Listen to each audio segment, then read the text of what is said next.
Out on the Caribbean Sea, a family is enjoying a dream vacation aboard their yacht. Julia, the mother, decides to take a swim. At first, she relaxes in the water, but soon she feels something unusual beneath her. Seeing nothing, she convinces herself it's just her imagination. Moments later, the unsettling feeling returns. Growing uneasy, Julia begins swimming back toward the yacht. Suddenly, something tugs at her leg. Panicked, she cries for help, but her daughter Cassie can't hear with her headphones on, while her husband Tom and son Ben are distracted fishing.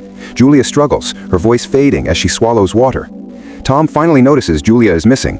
Searching the deck, he spots her struggling in the water.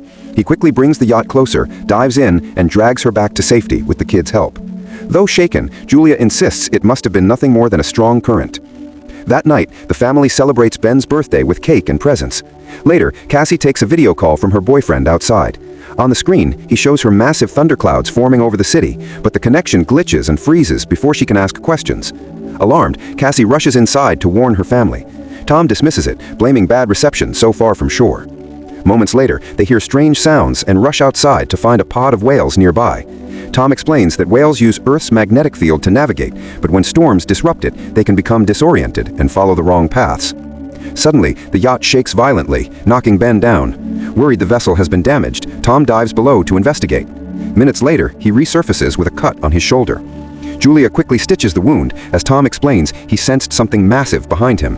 He suspects he was cut by the propeller, but whatever was near him was enormous. Even worse, the yacht has suffered serious damage. Julia desperately tries to reach someone on the radio, while Cassie searches for signal on her phone. Both fail. Suddenly, Cassie screams, but it's just Ben pranking her with a mask. Soon after, the yacht loses power completely, leaving them adrift. Julia briefly picks up a garbled voice on the radio, but it fades into static. Tom reassures them they have enough supplies for a few days and must wait for a passing vessel. Without warning, the radar detects something approaching. Strange noises fill the air, and the family rushes outside to see blazing objects streaking across the sky. At first, they assume they're meteorites, but when one crashes into the sea nearby, Tom realizes they're satellites plummeting from orbit. Then, smoke rises from the yacht's engine. It's completely destroyed. As the winds grow violent, the family retreats inside, unaware that their compass is spinning wildly. The yacht rocks in the storm, throwing Ben around again. Braving the chaos, Tom manages to grab life jackets and bring them inside. Just as the lights flicker out, he scrambles to reset the power. When it returns, Julia is bleeding from the nose, and Cassie rushes to throw up, both growing sick. A piercing noise echoes as the storm worsens. Hatches burst open and windows shatter. In the chaos, Tom lights a flare before everything is plunged into darkness. At dawn, the family awakens to find they've survived the storm, but the ocean has vanished. Their yacht now rests stranded in a barren wasteland where the sea once was. Dazed, they step outside to endless desert. Checking the compass, Tom realizes the unthinkable. Earth's magnetic poles have flipped, an event that last occurred over 700,000 years ago. Still stranded in the dried-out ocean floor, the family tries to process the impossible. Tom estimates they have only a few days' worth of supplies, so they'll need a plan. As they check what survived the storm, Cassie suffers a breakdown after realizing her boyfriend is likely gone. She locks herself away, refusing comfort from her mother. Meanwhile, Ben ties his birthday balloons to a rock, hoping someone might notice. Later, Tom finally manages to reach another survivor through the radio, a man named Now, captain of a submarine. Now confirms the poles have reversed, pulling the oceans away from shorelines and drowning cities. He warns the reversal may shift again within a week, bringing the oceans back violently. His advice: climb as high as possible. Since his submarine has room for only 3 survivors, Tom and Julia ask him to save their children. Now reluctantly agrees and shares his coordinates. Tom calculates it will take 2 or 3 days to reach him. The next morning, as the family prepares to set out, they notice a wounded man limping toward them, carrying a makeshift harpoon and followed by a barking dog. Tom cautiously approaches and offers water. But after drinking, the stranger suddenly smashes the bottle into Tom's face and viciously stabs him in the stomach with the harpoon. Julia screams as Tom collapses. The man ruthlessly slits Tom's throat, killing him in front of his family. Panicked, Julia rushes to the yacht, warning her children to hide. She arms them with the flare gun before barricading herself in the bathroom with a knife. The stranger storms through the yacht, smashing doors until he forces his way in. Julia narrowly escapes through a hole in the wall. As she sneaks away, the stranger's dog spots her and attacks. Julia is forced to stab it to death, and the man discovers his pet's body moments later, breaking down in grief. Julia slips back into the yacht through a shattered window, but the stranger ambushes her, knocking her down with a punch. He drags her across the room, stomps on her wrist until she drops her knife, and smashes her face against the floor before choking her on the couch. Hidden nearby, Cassie and Ben watch in horror. Unable to take it any longer, Cassie shoots the stranger with the flare gun. Flames erupt inside the yacht, forcing everyone to flee. Julia seizes the chance to grab their supplies and the map with Now's coordinates. Outside, the family clings to Tom's body in tears for a final goodbye before the burning yacht explodes. After the yacht explosion, Julia leads her children across the barren seabed toward Now's submarine. They pause at a waterfall, where Ben wonders out loud if his balloons gave away their location to the stranger. Julia reassures him it wasn't his fault and urges the kids to keep moving. At a small pond, Ben becomes fascinated by the corpse of a hammerhead shark, one of many sea creatures now stranded. Suddenly, Julia spots the stranger trailing them once again. They flee, scrambling down a dune, only to find themselves surrounded by toxic waste. Carefully, they skirt the hazardous puddles and continue their journey.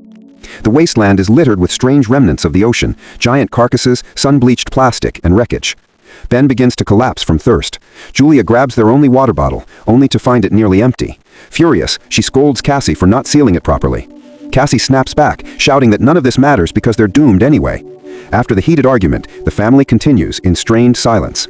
Eventually, they stumble upon the wreck of a plane. At first, startled by sudden movement, they soon realize it's only a flock of birds. Deciding it's safer to rest inside, they make camp. Julia finds a family photo in Tom's jacket, breaking her heart. Cassie asks how her parents first met, so Julia recalls how Tom was once her patient at the hospital she worked at, winning her heart with flowers and a poem. But in the middle of the night, danger returns. As Cassie steps outside, the stranger ambushes her from behind. Julia leaps to her daughter's defense, stabbing the man repeatedly in a fit of rage. Cassie eventually pulls her mother back, hugging her until she calms down.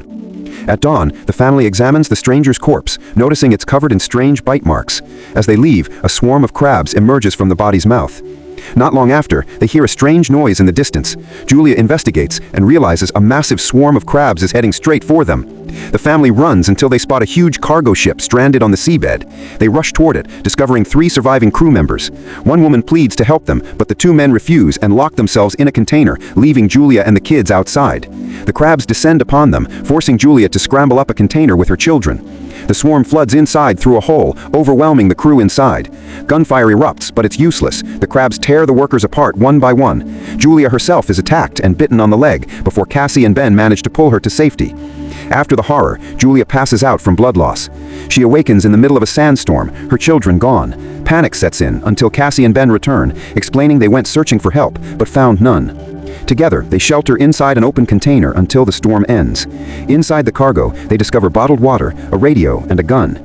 Julia calls Now again, confessing she's lost the map. Now warns that time is almost up. His instruments show the seas will return sooner than expected. He urges them to hurry to his position and signals them with a flare. Following the signal, the family treks across the wasteland. They pass strange wreckage, including a broken toilet that Ben jokingly uses, before finally spotting Now's submarine in the distance. To reach it, however, they must cross a rocky formation. As they climb, the ground shakes and a rock slide crashes down. Julia shoves her children to safety, but is cut off by falling debris, separated by a wall of stone. She insists Cassie and Ben continue without her. Cassie refuses at first, but Julia swears she'll find them later. Reluctantly, Cassie drags her brother onward. At the submarine, they find Now gravely injured. With his last breaths, he tells them to take the vessel and survive. Realizing there's an extra spot, Cassie races back for her mother. Julia, meanwhile, is surrounded by the advancing swarm of crabs. She opens fire with the gun, taking down several, but there are too many. Just as she's about to be overwhelmed, Cassie appears on the rocks, extending her hand. With her daughter's help, Julia climbs over and reunites with her children. The 3 of them sprint to the submarine, then, already on top, provides cover fire as Julia and Cassie climb aboard. Once inside, Julia locks the hatch tight while the crabs swarm outside. Inside the submarine, the family buckles themselves in just as the ocean roars back. A massive wall of water surges across the barren seabed, sweeping over the vessel and tossing it violently. Julia flashes back to their ordeal, while Cassie vomits from the motion. A piercing sound fills the cabin, knocking them unconscious. Hours later, they awaken to silence. Opening the hatch, they discover the submarine has been carried by the flood into a devastated city. For the first time, Julia, Cassie, and Ben allow themselves a glimmer of hope. Despite the destruction, there's still a chance to rebuild and survive.